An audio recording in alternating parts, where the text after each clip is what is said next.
In the cold silence of deep space, something moved out far beyond the moon, far beyond Mars. A fleet of dark ships drifted toward Earth. These ships were huge, shaped like black daggers, and carried weapons strong enough to destroy entire cities in one blast. On each ship flew the red flag of the Imperial Dominion, a cruel empire that ruled hundreds of planets across the galaxy. No one on Earth saw them coming. At least, not at first. It was late at night when a quiet beep echoed inside the control room of the Deep Space Monitoring Center in Alaska. Sarah Hayes, a young technician with tired eyes, looked at her screen. Her hand froze on her coffee cup. "Commander, you need to see this," she whispered. Commander Logan, a tall man with gray hair and sharp eyes, stepped beside her. He squinted at the display. Hundreds of small dots appeared on the outer edge of the solar system. It wasn't a glitch. It wasn't an asteroid belt. It was a fleet, a massive one. Within minutes, the warning spread. From military bases to government offices, alarms blared. High-ranking officers and world leaders gathered in secret rooms. No one expected this day to come, but here it was. The message was clear. Earth is under threat. The ships sent a simple transmission, translated into every human language. This world is claimed by the Imperial Dominion. Surrender your planet and resources, or be destroyed. You have 24 hours. The message was cold and merciless. It left no room for peace. Panic spread across the world. News outlets tried to calm people, but the fear was too strong. Families rushed to stock food and water. Cities prepared for evacuation. Schools closed.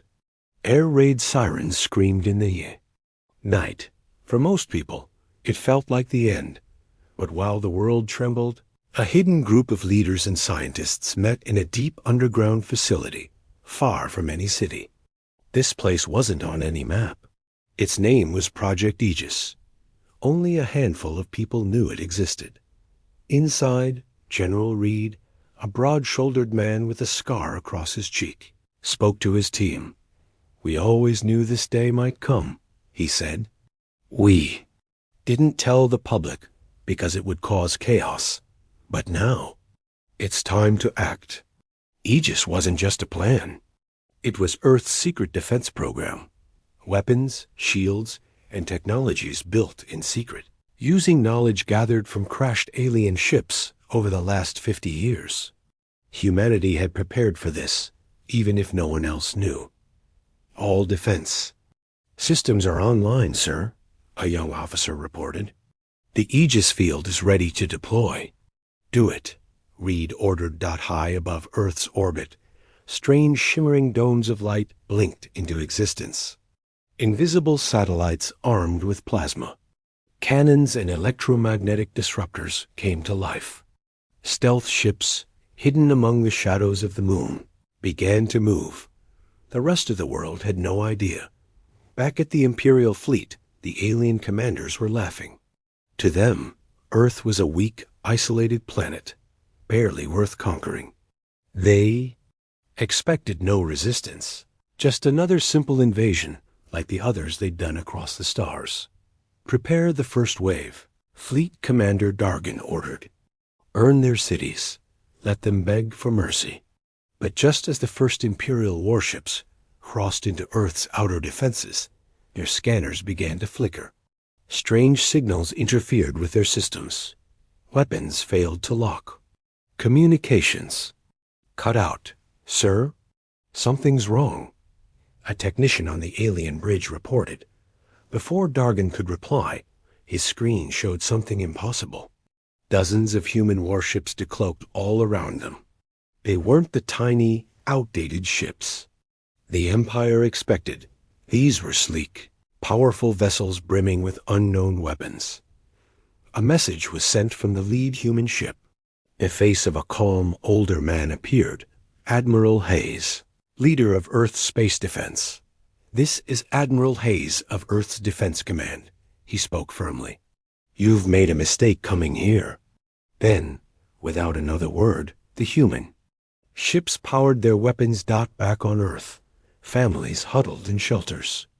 News anchors stuttered through breaking updates. Everyone held their breath. Was this the end? Or did humanity have one final chance? In the control room of Project Aegis, General Reed stared at the battle unfolding on his screen.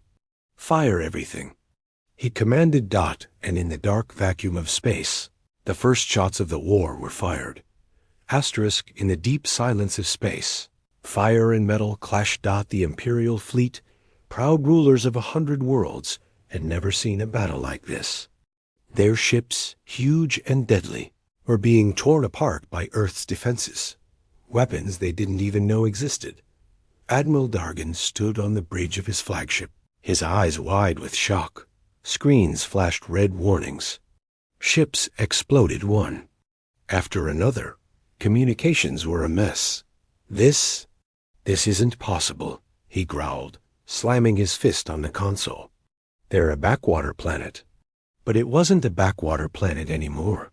For years, humanity had hidden its true strength. While the galaxy ignored Earth, thinking it weak and simple, human scientists and military leaders were building something deadly, a defense system so advanced it could challenge empires. The name of that system was Project Aegis. Orbiting Earth were stealth satellites armed with beam cannons, plasma disruptors, and kinetic railguns. Hidden bases on the moon, once believed to be abandoned, were alive with weapon batteries. And Earth's warships, the Aegis fleet, were fast, invisible, and ruthless. The Empire had expected to fight swords. Instead, they met lightning. At the main command center on Earth, deep underground, General Reed watched the battle closely.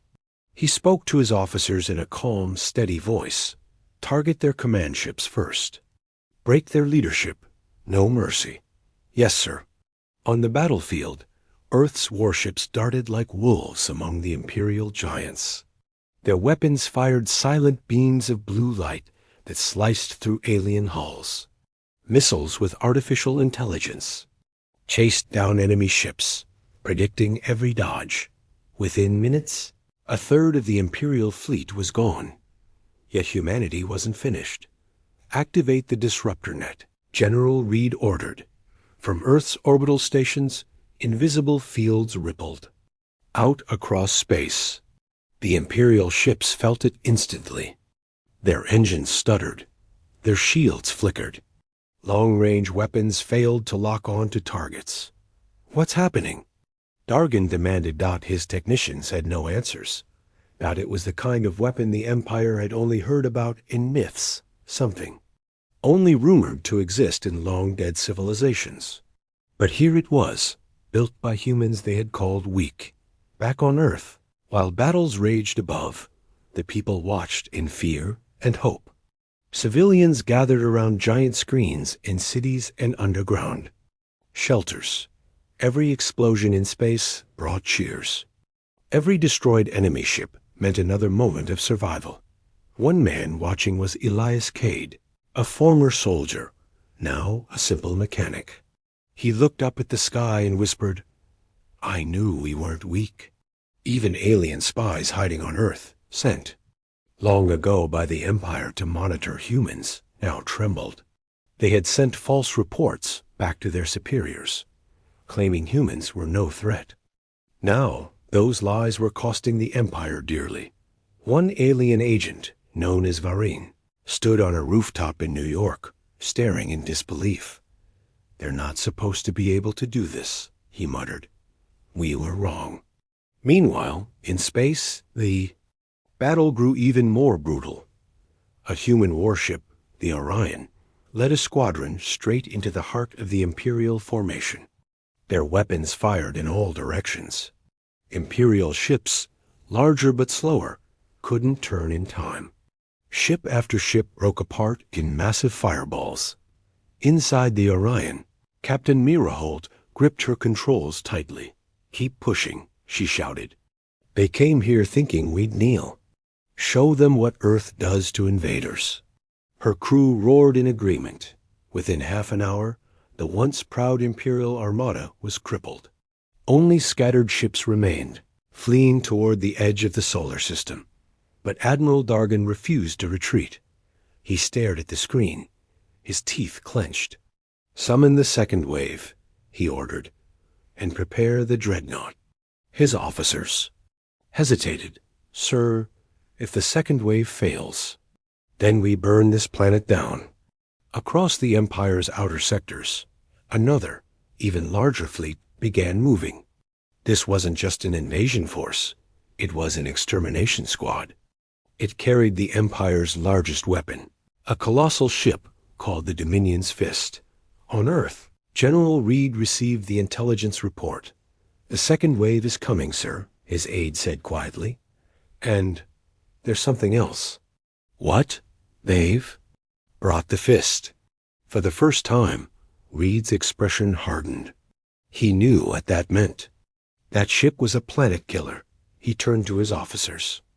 "Prepare Phase 2, he ordered. Lights dimmed, new systems activated. Hidden weapons readied themselves. Back in space, the surviving Imperial ships limped away, carrying messages of terror to their commanders. And for the first time in the history of the Empire, a single word spread like wildfire across the ranks: Deathworlders. A name spoken only for the most dangerous species. And now, humanity had earned it. Asterisk. The stars above Earth were no longer calm. Flashes of light filled the darkness as Earth's hidden fleet clashed with the Imperial Armada. Ships moved like hunting animals in the shadows. Explosions painted the sky with fire. For the people watching, from the ground, it felt like a war between gods. The Imperial fleet had come to crush Earth, but they were now trapped in a battle they couldn't control.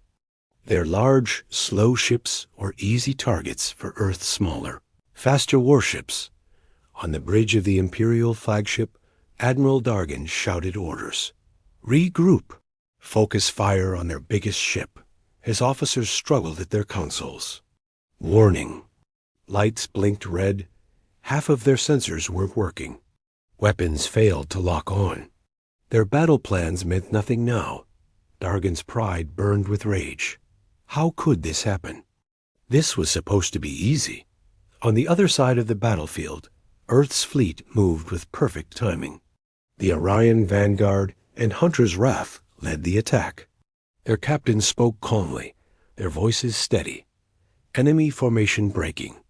Captain Mara Holt reported. Press the advantage.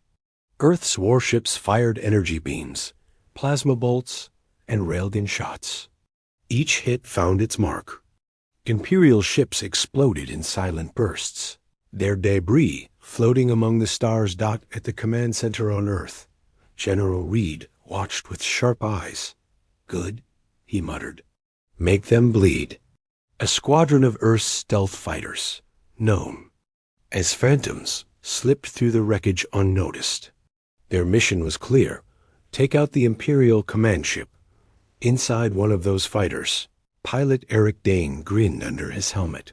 "This one's for home," he whispered, his fighter Dove, toward the Imperial flagship, dodging debris and enemy fire. Two other fighters followed close behind. On the Imperial bridge, a technician shouted, "Unknown contacts approaching fast. Shoot them down." Dargan ordered. Too late. Eric fired a concentrated plasma blast straight into the flagships. Engines. The explosion rocked the massive ship. Fire ripped through its hull. Systems failed one by one. The great Imperial flagship, the pride of their fleet, was dead in space. Direct hit. Eric called out, "She's going down." Back at the Earth Command Center, cheers erupted. Civilians in shelters and city streets roared with excitement as news spread. Enemy flagship destroyed. But the battle wasn't over yet. Surviving. Imperial ships, confused and leaderless, tried to regroup. Some fled toward the edge of the system, hoping to escape. Others kept fighting, unwilling to accept defeat. Earth's fleet didn't hesitate. Chase them down. Admiral Hayes ordered from orbit. No survivors. Human warships moved like wolves hunting wounded prey. They fired without mercy. Imperial. Cruisers broke apart.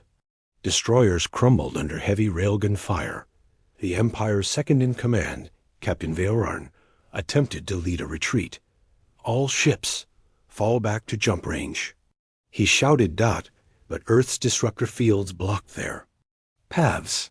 Energy pulses disabled engines and communications. Nowhere to run. Nowhere to hide. One by one, the Imperial ships were picked off, above the Earth. The stars seemed to bleed dot on the ground. Even those who didn't fully understand what was happening felt hope rising in their hearts. Humanity, against all odds, was winning. Old veterans, long retired, watched the news and wept.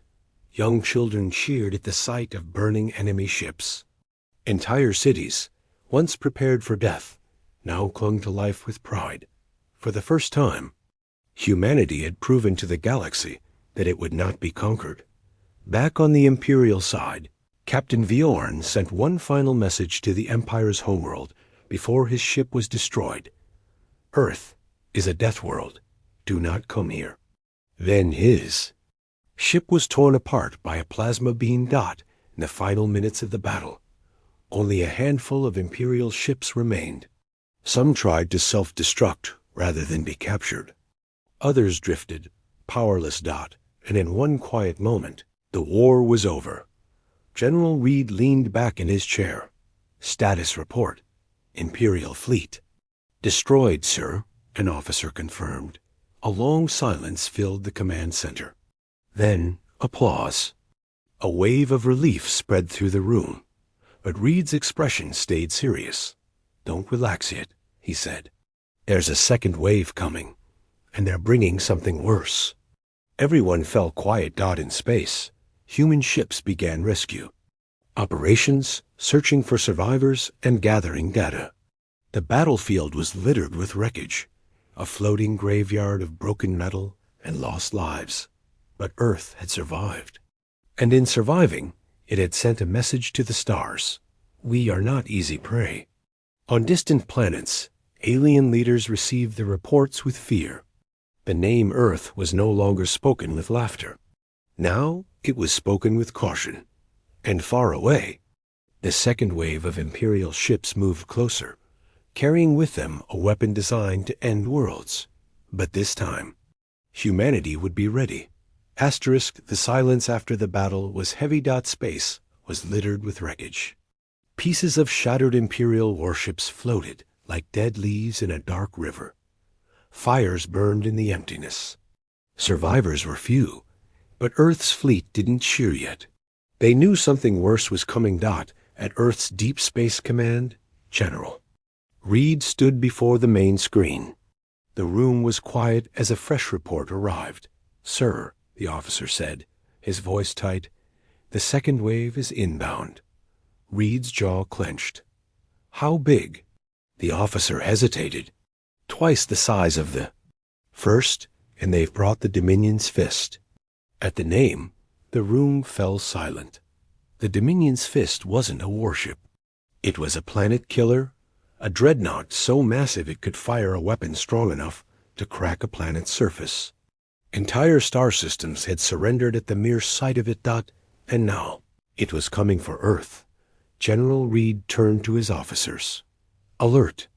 The fleet. Begin Phase 2. This is not over.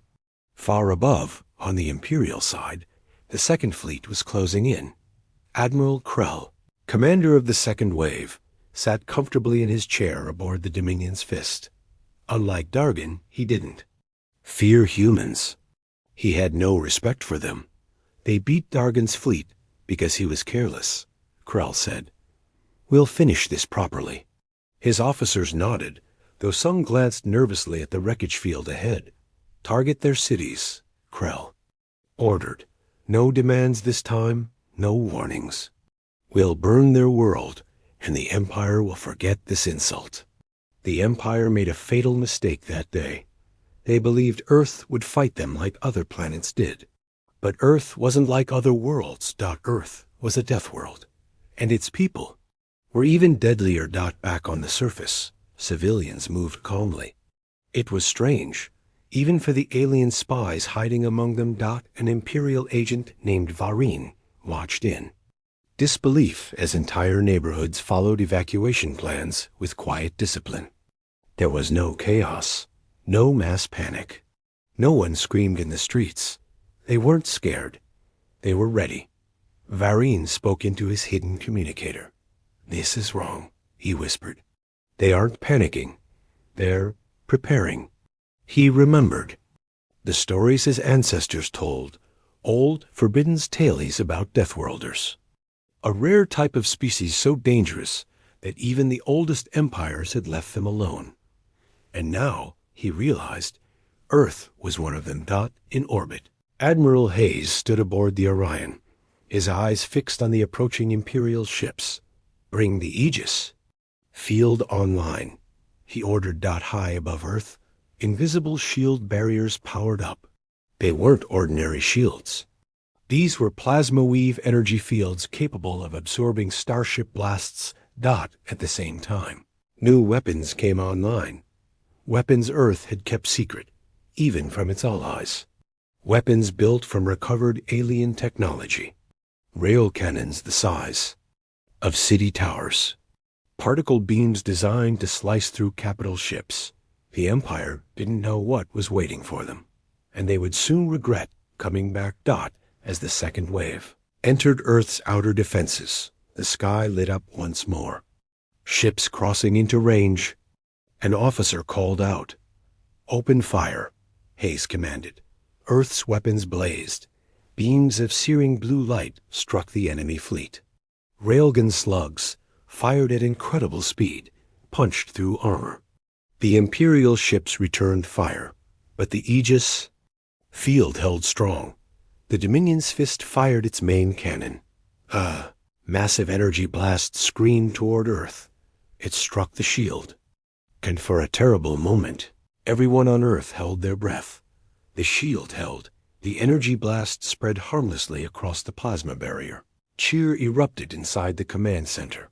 "Direct hit absorbed," an officer cried out. "Shields are holding." Admiral Krell's face twisted in rage. "Fire again. Keep firing until it breaks." But each shot weakened their fleet's power reserves.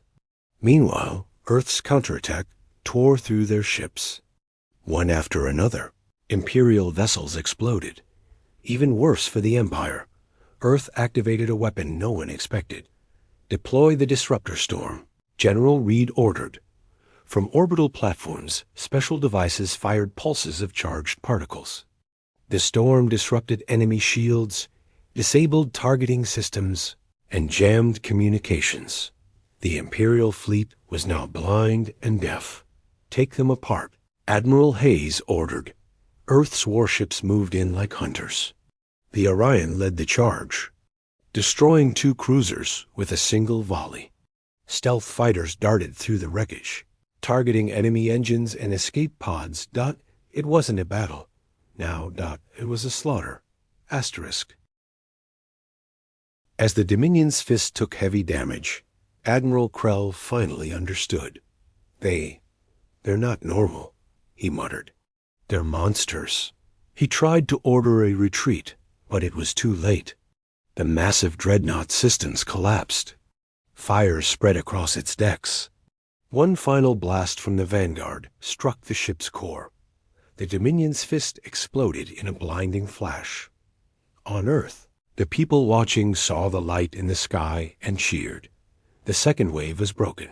The Empire had made a terrible mistake, thinking humanity would fall. And now, the galaxy would remember what happened to those who threatened Earth. Asterisk, the sky above Earth was calm again. The wreckage of 2 destroyed Imperial fleets drifted silently in orbit. Fires from broken ships still glowed faintly in the dark. What had once been a proud armada was now nothing but scattered metal and shattered dreams. But Earth wasn't finished. In Deep Space Command, General Reed stood before the giant screen. His face was cold, his voice sharp. Prepare the counterstrike. His officers exchanged uneasy glances. One finally spoke. Sir? Are you sure? This will mean war with the entire Empire. General Reed's eyes didn't blink. They brought war to us. Now, we show them what humanity does to those who come uninvited. Within minutes, orders spread across Earth's surviving fleet. Crews scrambled to refuel and reload. Engineers patched up damage. Pilots checked their weapons. But this wasn't just about defense. Any more. It was about sending a message. Admiral Hayes stepped onto the bridge of the Orion. Around him, his crew worked with quiet focus. Every man and woman knew what came next. Is the assault fleet ready? Hayes asked. Yes, sir, his second-in-command replied. All ships standing by. Hayes allowed himself a small, grim smile. Then let's knock on their door. Across the solar system, Earth's ships gathered. The fleet was made of every warship humanity had built: stealth cruisers, battle frigates, orbital platforms. Converted into mobile weapons, even experimental ships that had never seen combat before. They painted the stars with light as they moved into formation. At their heart was the Orion, leading the charge. One by one, jump drives powered up. A low hum filled every ship as space itself began to bend around them. Then, with a final order, Admiral Hayes spoke. Jump. In a blinding flash, the fleet vanished. They reappeared moments later in the heart of Imperial territory, right outside one of the Empire's largest military stations, Citadel Varek. No human ship had ever traveled this deep into enemy space. Empire never thought anyone would dare. But humans weren't like other species. Inside the station, alarms screamed. Imperial officers panicked as screens lit up with hundreds of contacts. It's them, one officer shouted. It's the Deathworlders. Admiral Lorak, commander of the station, stumbled to his feet. His face paled. Impossible. They can't be here. But they were, and they weren't here for talks. Without hesitation, Earth's fleet opened fire. Plasma cannons lit up the dark. Railgun shots punched through station defenses. Missiles streaked through space like falling stars. The Empire scrambled to respond, but nothing worked. Their systems were still weakened from the defeat at Earth. Communications were broken. Shields were incomplete. Within minutes, the station's outer defenses fell. On the bridge of the Orion, Admiral Hayes sent a message to the Empire's capital world. It was short and simple. A live feed showed the burning station behind him as he spoke. This is for the innocent lives you tried to take. This is for the cities you threatened. And this is for every human you believed would kneel. He stared into the camera. Next time, we won't be so kind. Then he gave the final order. Disable the station. Leave survivors. Let them remember. Earth ships fired disabling shots, targeting engines, weapon arrays, and shield generators. They left the station broken, but not destroyed. Survivors were allowed to flee. A message for the Empire to witness.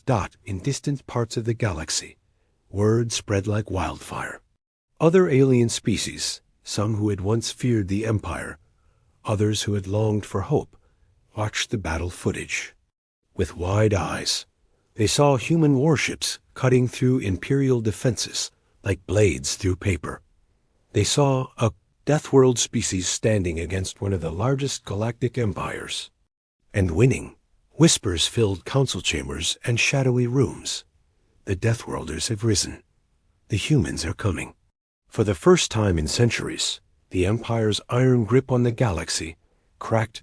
Fear spread among their leaders.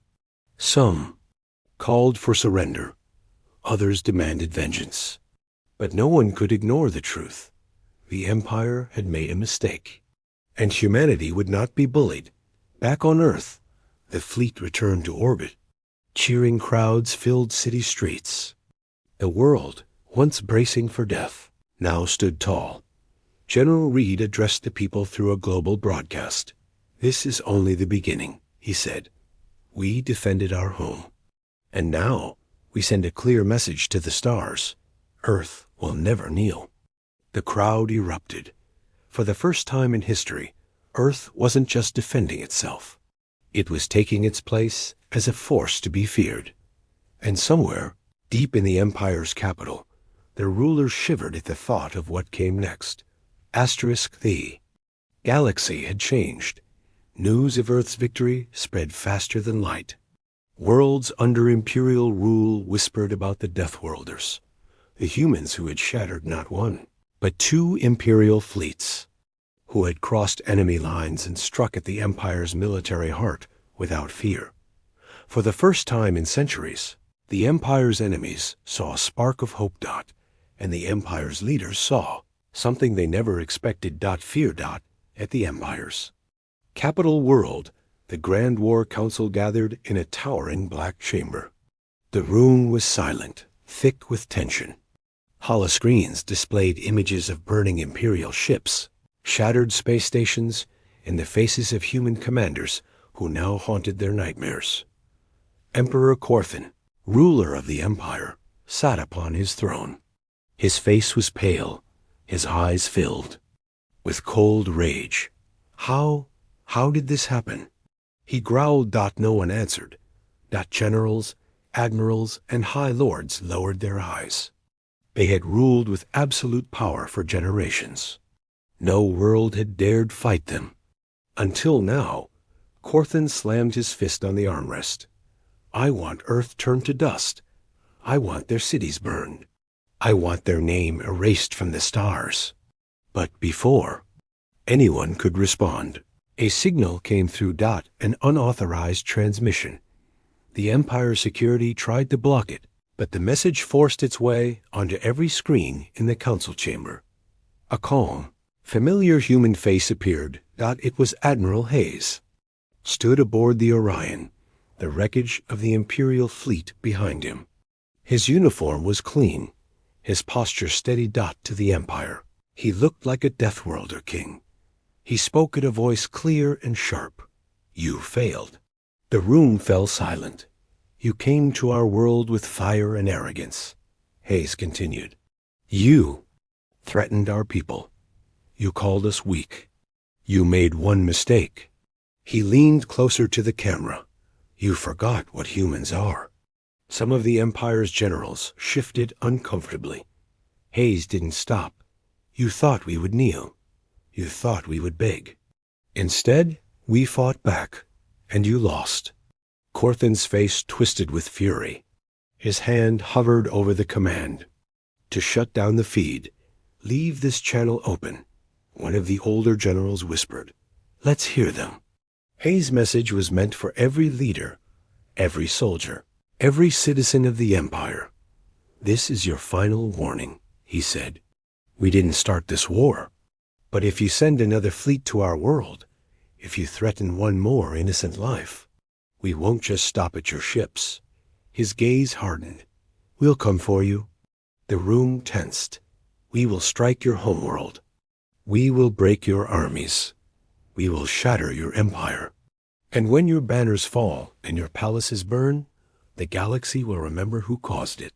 He ended with a final sentence, quiet but chilling. "Next time, we won't hold back." The screen went dark. For a long time, no one spoke. Then an old admiral, his face lined with age, stood. We cannot defeat them," he admitted. "Not now." Other officers reluctantly nodded. "Perhaps we should seek terms," one lord muttered. "Negotiate?" Corthan snarled. The old admiral met the Emperor's glare, or faced the end of the Empire. Across the galaxy, the human message played on every hidden screen, every dark corner where the oppressed lived. Refugees, rebel fighters, and enslaved worlds saw it. The humans weren't just fighting for themselves now. They had shown the galaxy. The impossible was possible.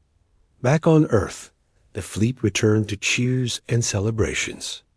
cities filled with light and laughter. The sky, once filled with enemy ships, was now filled with fireworks. General Reed gave a final speech to the people. We defended our home. We faced the impossible and won. But remember this, we did not fight because we loved war. We fought because no one has the right to take our freedom. He raised his fist, and if they try again, we'll be ready. In deep space, Earth's new fleet was already being built. New weapons, stronger shields, faster ships. The galaxy had taken notice, and the name Earth would no longer be spoken with laughter. Now, it would be spoken with respect. And fear, because humans were death worlders. And no one conquers a death world. Asterisk. The war was over, but its echo rolled across the stars. In every corner of the galaxy, from wealthy trading stations to dark, forgotten worlds, one name spread like wildfire. Earth. The Death Worlders. Stories of their impossible victory were told, in markets and military bunkers alike. Some called them monsters, others called them heroes. But no one dared laugh at them anymore. On the planet Varnes Prime, a slave world under Imperial rule for 100 years, a secret gathering took place in the ruins of an old temple. Former rebel leaders, beaten and hunted, met in silence. A young fighter, Kira Varn, stood before them and spoke. The Empire lost, she whispered. The Death Worlders broke them. No one spoke for a moment. Then an old warrior, face marked, with scars, gave a crooked smile. If humans can stand against them, maybe we can too. Hope, the most dangerous weapon in the galaxy, had returned. In the Empire's shattered fleet yards, surviving commanders limped home, afraid to speak of what they'd seen. Officers made secret plans to resign. Soldiers buried their medals, knowing they meant nothing now. A few brave voices called for peace. The others whispered about revenge, but none could deny what had happened. The galaxy's greatest empire, humbled by one lone world. And worse, they knew now that Earth wasn't afraid of them. On Earth, things had changed. Cities, once covered in dust from orbital strikes, were now alive with rebuilding. Memorial walls listed the names of those lost. Children played in streets rebuilt by the same people who'd fought in orbit. But something deeper had changed, too. Earth's leaders knew peace wouldn't last. Inside the underground headquarters of Project Aegis, General Reed met with Admiral Hayes and the Defense Council. Holograms of star maps filled the room. The Empire won't stay quiet forever, Reed said. We humiliated them, and if they don't come back, someone else will. He pointed to new signals detected at the galaxy's edge. Unknown ships, unknown factions. Watching, waiting. Hayes nodded. Then we prepare. He tapped a control, and new blueprints filled the room. Designs for warships faster than any built before. New weapons, new alliances, new strategies. If the galaxy thought Earth would sit back and hide, it was wrong. Humanity had tasted victory. And now it planned to hold its place among the stars. At night, in homes across Earth, people looked up at the stars differently. Not with fear, but with challenge in their hearts. Some dreamed of peace. Others dreamed of conquest. But all of them knew one truth. The galaxy had changed. Earth had changed it. In a hidden corner of space, far beyond the Empire's reach, Azia. Council of alien elders met. Ancient beings who had seen empires rise and fall. They watched the reports of Earth's battles in silence. Finally, one spoke. The Death Worlders have awoken. Another, older still, spoke a warning. If they survive long enough, they won't just be a danger to the Empire. They'll be a danger to us all. The others nodded. Plans were set in motion. A new shadow moved through the galaxy, watching, studying, waiting for the right moment, because the Death Worlders had made enemies that day. and some threats would come from places even the Empire feared. Back on Earth, Admiral Hayes stood alone on a balcony, overlooking the dark night sky. His daughter, a young girl with bright eyes, ran up to him. "Daddy," she asked, "are the bad ships gone now?" Hayes smiled gently. "For now," he said. She looked up at the stars. "Will they come back?" He was quiet for a long time, then knelt beside her. "Maybe, but when they do, we'll be ready." He pointed to the stars. "And one day, we won't just be waiting for them. One day, we'll go to them." The girl smiled. "Good, let's scare them too." Hayes laughed softly, and somewhere far out in the stars, an unseen enemy shivered. The Deathworlders had risen, and the galaxy would never be the same again. Asterisk.